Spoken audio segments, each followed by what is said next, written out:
Terima kasih Yang Mulia atas kesempatannya. Izin Saudara Ahli Pak ini, salam hormat dari saya karena beliau ini salah satu orang yang saya kagumi, salah satu ahli forensik pertama di Indonesia.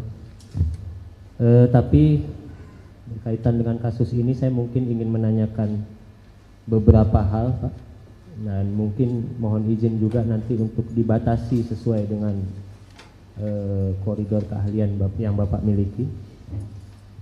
Yang pertama, ketika Bapak tadi menyatakan bahwa bukti saintifik tidak memadai dalam penanganan perkara ini, seperti itu. Kemudian bahwa pihak pemohon juga menyatakan bahwa ini ada kejadian kecelakaan lalu lintas. Jadi saya ingin menanyakan bagaimana pendapat ahli dalam hal ini ketika ada mungkin dari sedikit bukti saintifik, tapi ada bukti saintifik visum yang dikaitkan dengan keterangan-keterangan saksi, sehingga memang pada awalnya ini kecelakaan lalu lintas, tetapi karena adanya bukti visum tersebut dan dikaitkan dengan keterangan-keterangan saksi pada saat ada di lokasi kejadian, kemudian merubah semua kejadian ini menjadi kejadian pembunuhan. Tetapi saya ingin batasi, kita tidak berbicara siapa, tetapi peristiwanya. Demikian. Saya izin menanggapi majelis. Pertama, saya juga mengaturkan terima kasih kepada tim Jaksa Penuntut Umum. Senang bisa bertemu Bapak dan Ibu sekalian. Semoga saya juga bisa belajar banyak dari Bapak Ibu lewat persidangan ini. Pertanyaan saudara Jaksa Penuntut Umum terus terang mengingatkan saya pada sebuah diskusi dalam sebuah forum media yang di situ dihadiri oleh saya, dan antara lain salah satunya yang saya hormati adalah Bapak Kadif Humas Mabes Polri. Bapak Kadif Humas Mabes Polri. Dengan segala hormat saya menghormati Pak Kadif Humas, juga tentu saja menghormati Mabes Polri.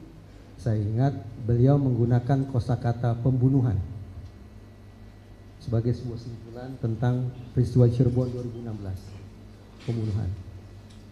Saya harus tandaskan betul majelis, sekiranya ini memang merupakan pembunuhan, tentu saya berharap otoritas penegakan hukum bisa menangkap pelaku dan menghukum seberat-beratnya. Sekiranya memang terjadi pembunuhan dan perkosaan massal terhadap korban. Namun saya sampaikan pada saat itu majelis, dan sekarang saya sampaikan kepada saudara Jaksa Penuntut Umum yang saya hormati, sepanjang berkas yang bisa saya baca, saya tidak menemukan kata pembunuhan terkait dengan simpulan kematian kedua korban.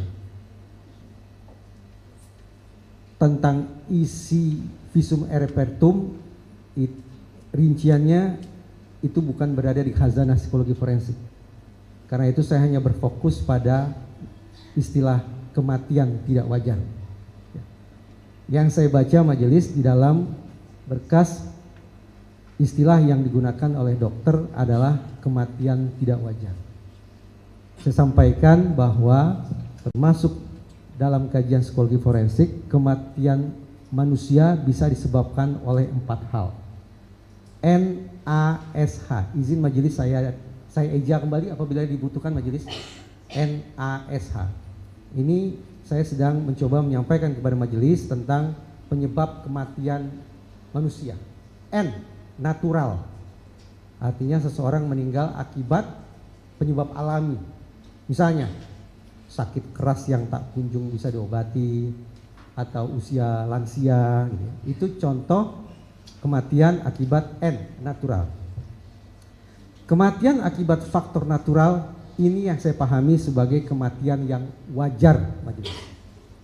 3 selebihnya saya pahami sebagai kematian yang tidak wajar, yaitu ASH. Mulai dari A, accident, ACCIDENT, kecelakaan. Itu kematian tidak wajar. Berikutnya, suicide, SUICIDE, maaf, bunuh diri. Dan yang ketiga adalah homicide, HOMICIDE, kematian akibat perbuatan orang lain. Saya tidak menggunakan istilah pembunuhan karena belum tentu perbuatan orang lain itu berupa pembunuhan. Tapi homicide adalah kematian yang disebabkan oleh perbuatan orang lain. Saya ulangi majelis, N atau natural itu yang saya pahami sebagai kematian yang wajar. Sementara accident, suicide, dan homicide inilah yang saya pahami sebagai kematian tidak wajar.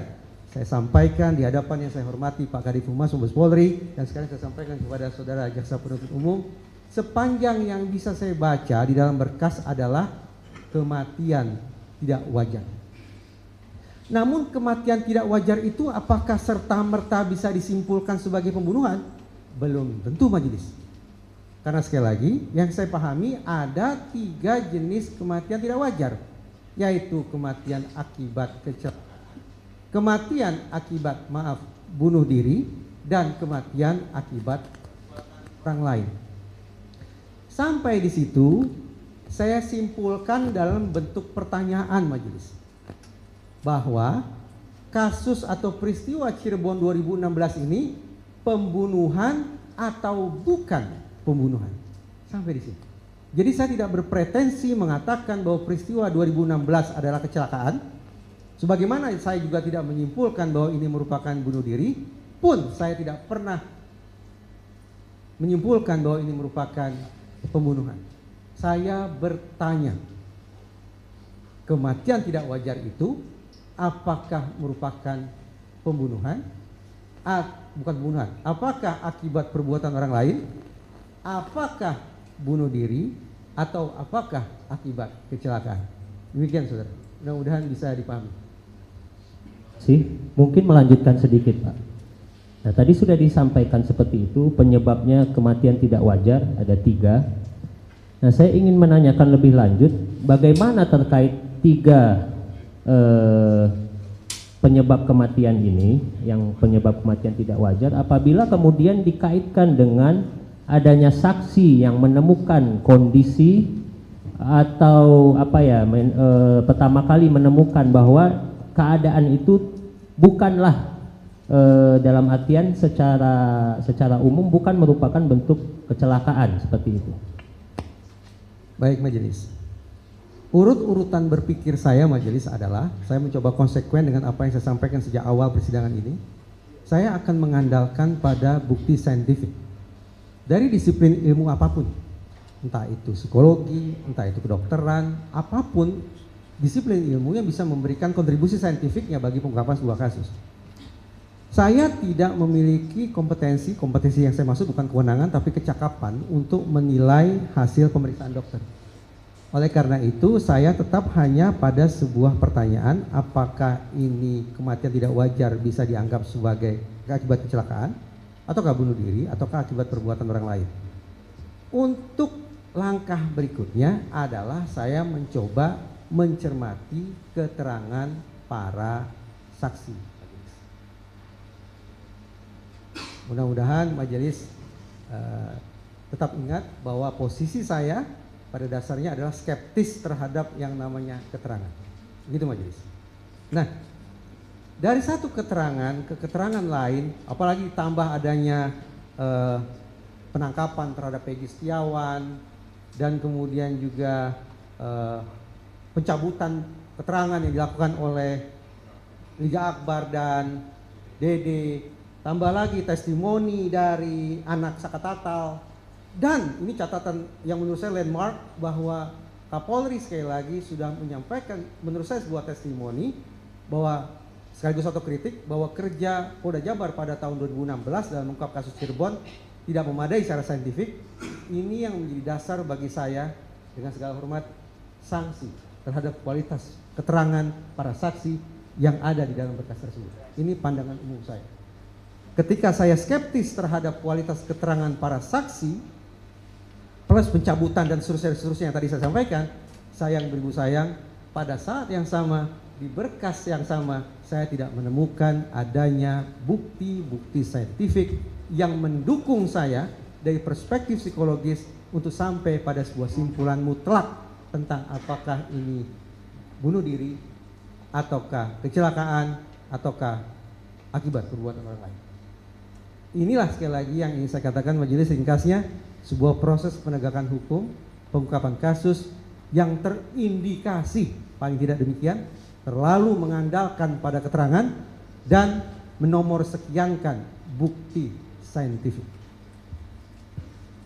Termasuk yang terpenting menurut saya, sesuai dengan keterbatasan ilmu yang saya punya, saya saya berharap dengan segala hormat otoritas penegakan hukum, bahkan mungkin majelis yang mulia bisa menghadirkan ekstraksi data atau bukti komunikasi elektronik via gawai yang dilakukan oleh para tersangka maupun kedua korban pada malam peristiwa meninggalnya almarhumah Vina dan almarhum Eki.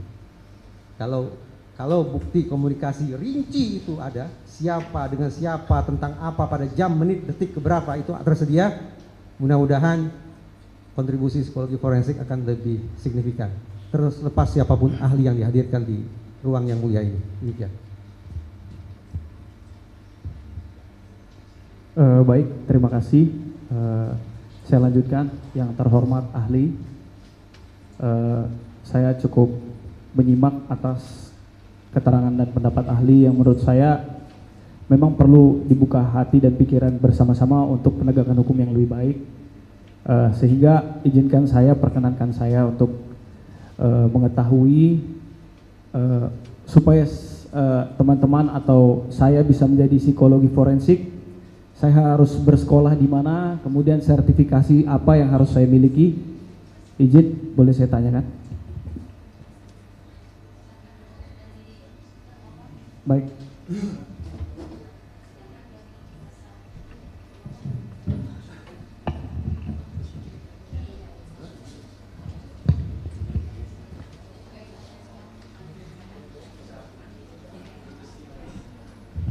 Izin majelis, saya perlu maju atau duduk? Saya maju.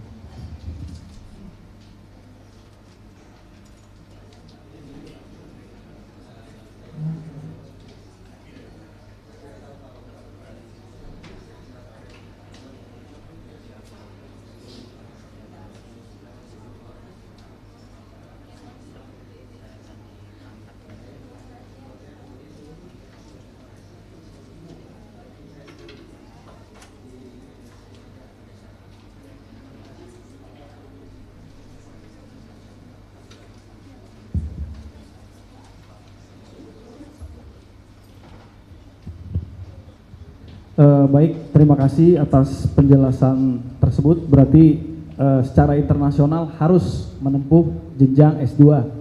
Seperti itu, ahli? Yang saya pahami demikian. Baik, terima kasih. Izinkan saya yang awam terhadap ilmu psikologi forensik ini untuk saudara jelaskan di mana batasan psikologi forensik dengan psikologi, karena selama ini yang saya pahami adalah ilmu psikologi. Izin. Baik, ini pertanyaan yang menurut saya semestinya diajukan paling awal. Karena belum diajukan ahli. Izin. Siap. Terima kasih saudara jaksa. Siap. Bahkan sejujurnya saya katakan, saya menaruh rasa hormat karena sepatutnya pertanyaan ini diajukan oleh penasihat hukum, pihak yang mendatangkan saya. Tapi terima kasih. Baik, saya mulai dari pemaknaan psikologi terlebih dahulu. Majelis sudah barang tentu banyak ilmuwan, banyak pula definisi yang mereka telurkan terkait dengan apa itu psikologi dan apa itu psikologi forensik.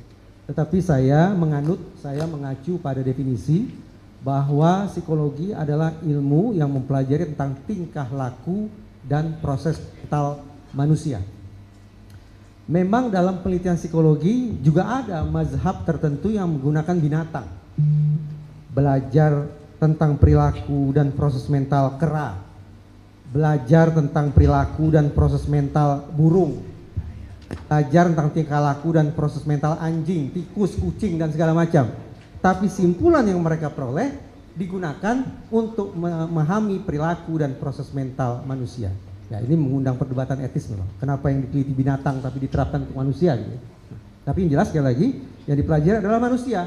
Apanya? Dimensi apa yang dipelajari psikologi? Pada dimensi perilaku dan proses mentalnya, psikologi. Apakah cukup dipahami sampai di situ sebelum saya lanjut? cukup untuk dilanjutkan. Tadi psikologi. Forensik. Oh ya, siap. Sekarang psikologi. Baik. Psikologi forensik majelis, sekali lagi banyak ilmuwan, banyak definisi. Saya memahami psikologi forensik sebagai psikologi di ranah hukum. Ini yang saya sampaikan setiap kali saya mengisi materi psikologi persidangan di Pusdiklat Mahkamah Agung. Psikologi forensik diterjemahkan secara bebas adalah psikologi hukum. Maknanya adalah psikologi forensik mempelajari tentang tingkah laku dan proses mental manusia di ranah hukum. Siapa gerangan manusia itu? Kalau dalam konteks pidana, maka manusia yang dikaji perilaku dan proses mentalnya di pidana adalah pelaku, korban, saksi, dan personil penegakan hukum itu sendiri.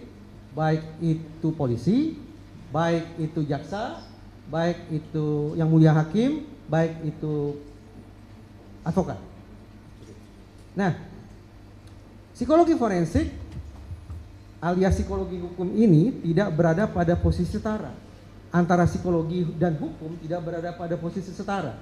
Saya dengan segala kerendahan hati memposisikan psikologi forensik sebagai psikologi yang menghamba ke hukum.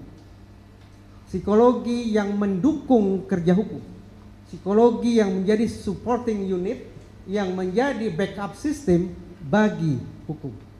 Jadi betul-betul seperti posisi duduk saya ini, saya berada pada posisi lebih rendah daripada hukum. Kenapa? Karena posisi psikologi dalam psikologi forensik adalah menjadi backup system, mendukung, membantu, dalam kurung menghamba hukum. Semoga bisa dipahami. Baik, terima kasih. Sebelum saya masuk ke pokok pikirannya, izinkan saya juga bertanya. Karena berkas perkara ini yang diajukan PK ini berasal dari beban pembuktian yang sebelumnya memang dibebankan kepada penyidik, jaksa, ya kan. Nah, di situ secara psikologi memang jaksa berdasarkan alat bukti yang ada, walaupun tidak secara saintifik sebagaimana yang berlaku adalah pasal 184, berhasil membuktikan ataupun telah terbukti baik di putusan pertama, kemudian banding dan kasasi telah terbukti secara demikian. Dan mungkin tadi sudah disampaikan ahli telah membaca. Saya ingin bertanya ini terkait dengan psikologi forensik karena tadi mempelajari mental dan manusia, bahwa di Indonesia ini memang yang berlaku adalah asas praduga tak bersalah atau presumption of innocence. Tapi secara psikologi apakah bisa dijelaskan bahwa kami juga memiliki psikologi presumption of guilty?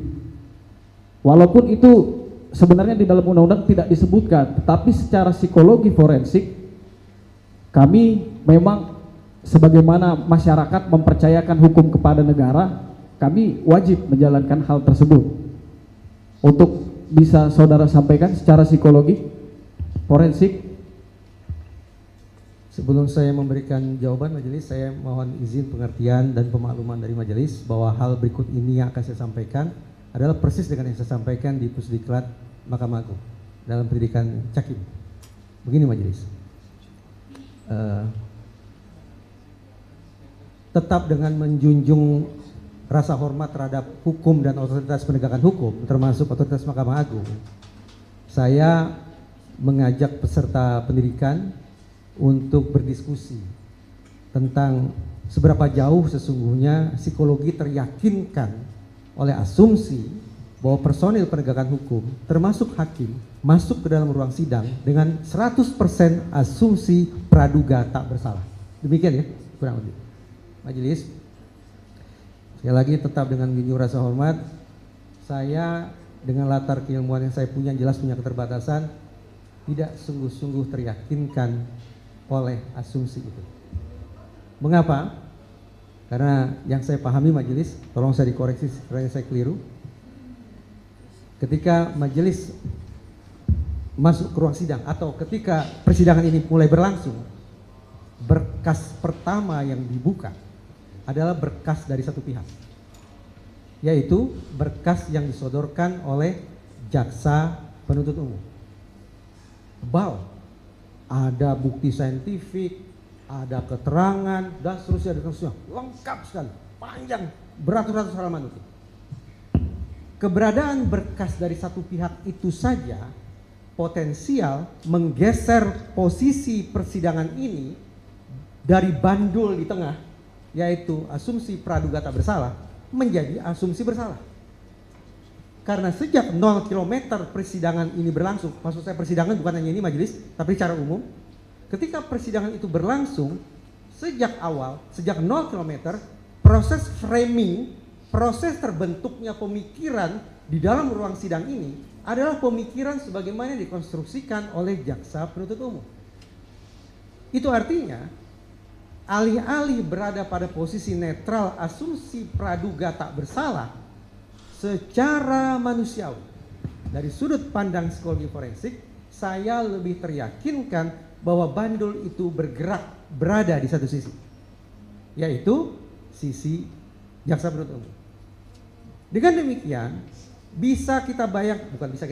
saya membayangkan betapa beratnya beban pihak di seberang jaksa penuntut umum, karena mereka mendapat kesempatan belakangan untuk menyodorkan berkas, sehingga upaya bagi mereka untuk melakukan deframing, jaksa sudah melakukan framing, penasihat hukum harus melakukan deframing, itu susahnya luar biasa menurut saya, karena sekali lagi berkas yang mereka sodorkan baru belakangan muncul.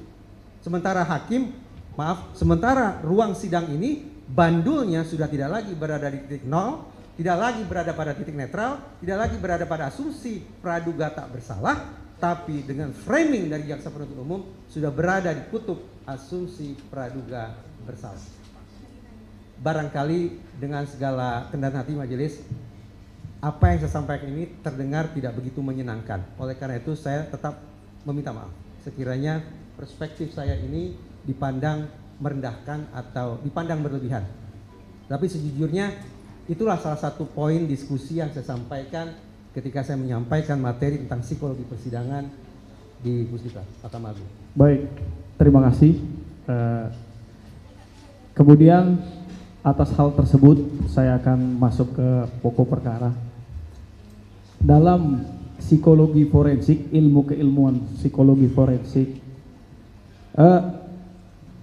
untuk mengeluarkan output yang secara hukum ataupun secara ilmu psikologi forensik dapat dikatakan valid, instrumen-instrumen apa saja yang harus dimiliki berkaca dalam kasus ini, karena dari tadi kita hanya mengambil sepotong.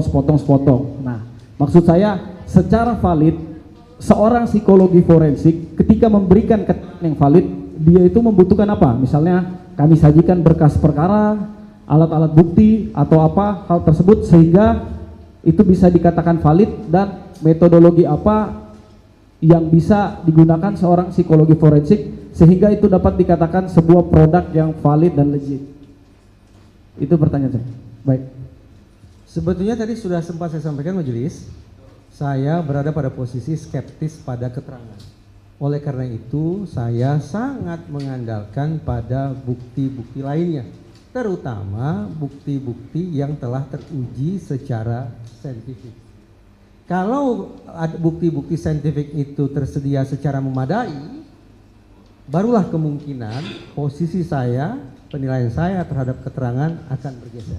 Tapi selama bukti-bukti saintifik itu tidak memadai, maka saya harus konsekuen dengan khazanah pemikiran yang saya punya, bahwa saya skeptis bahwa proses penegakan hukum, pengungkapan fakta, proses persidangan akan berlangsung secara adil sekiranya proses itu sekali lagi terlalu mengandalkan pada keterangan. Kalau baik. Gimana, masih ada lanjutan? Tambah sedikit. Oh ya, baik. Karena saudara jaksa bertanya bukti-bukti apa yang konkretnya dibutuhkan, kalau saya tadi itu majelis terkait sperma, sebetulnya saya ingin mendapatkan profil. Dengan segala hormat, apakah profil korban akan mengarah kepada kemungkinan aktivitas seksual yang forceful?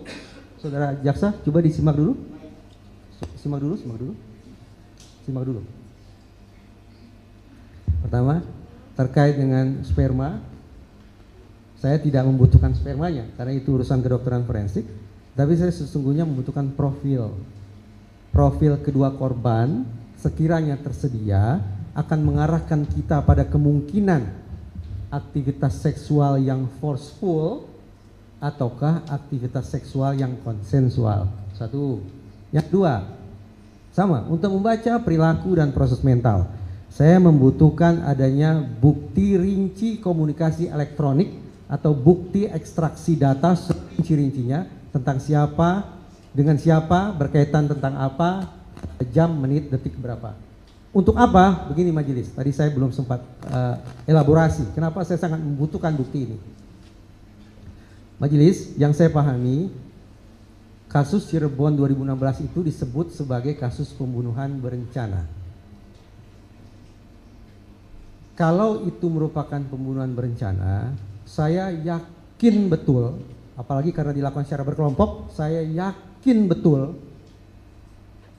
di gawai para tersangka semestinya tersedia pesan-pesan satu sama lain yang mereka pertukarkan terkait dengan rencana perkosaan atau rencana pembunuhan tersebut. Sehingga ketika gawai para tersangka dibuka, akan bisa ditemukan sesungguhnya ada atau tidak komunikasi antar tersangka yang mengindikasikan inilah segerombolan manusia yang merencanakan pembunuhan. Ada atau tidak? Itu akan terbaca dari komunikasi mereka. Apalagi pada jam-jam menjelang waktu yang disebut-sebut sebagai peristiwa pembunuhan itu berlangsung.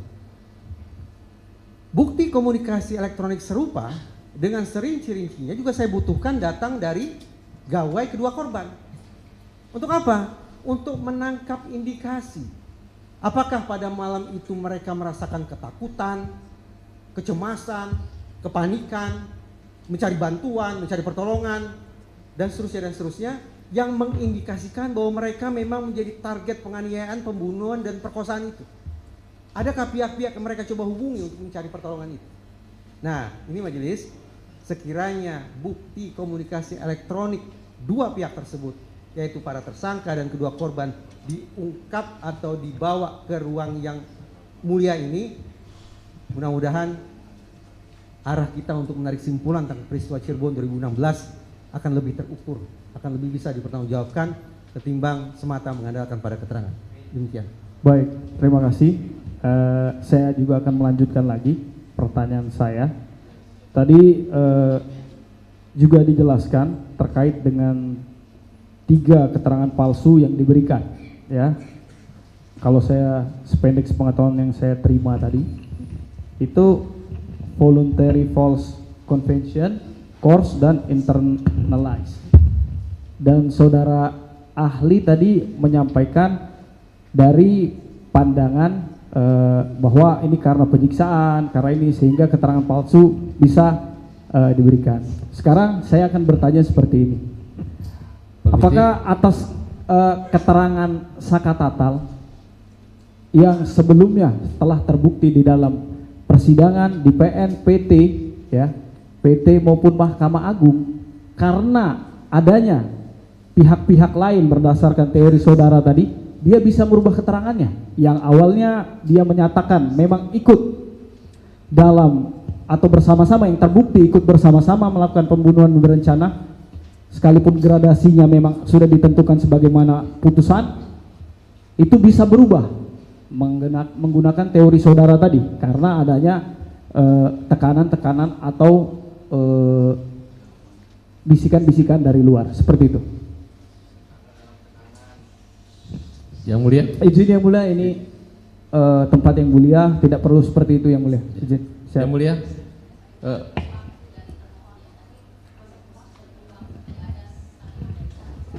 sebentar yang mulia, saya mengingatkan kepada yang mulia. Ini udah katanya kemarin sepanjang merespon saudara jaksa penuntut umum, karena pertanyaannya terkait dengan kemungkinan, maka jawaban saya mungkin saja. Ketika kita bicara kemungkinan, semua ilmu pengetahuan saya yakin bekerja berdasarkan prinsip probabilitas, prinsip kemungkinan. Jadi saat sudah pertanyaan itu terjawab dengan sendirinya, kemungkinan itu ada. Terima kasih, cukup Yang Mulia. Cukup ya? Dari kuasa pemohon cukup, dari termohon juga cukup. Cukup. Terima kasih untuk ahli sudah memberikan pelajaran sebenarnya untuk kami semua ya. Menjunjung tinggi prinsip jurnalisme dalam setiap tayangan terbaiknya. Menghadirkan berita bernilai sebagai referensi. Gelar bicara yang tajam. Tidak, ini kan kebohongan dok. Mengupas fakta demi fakta dan mendorong pencarian solusi. Serta investigasi yang mengungkap kebenaran. Rosi, Satu Meja, The Forum, Sapa Indonesia Malam.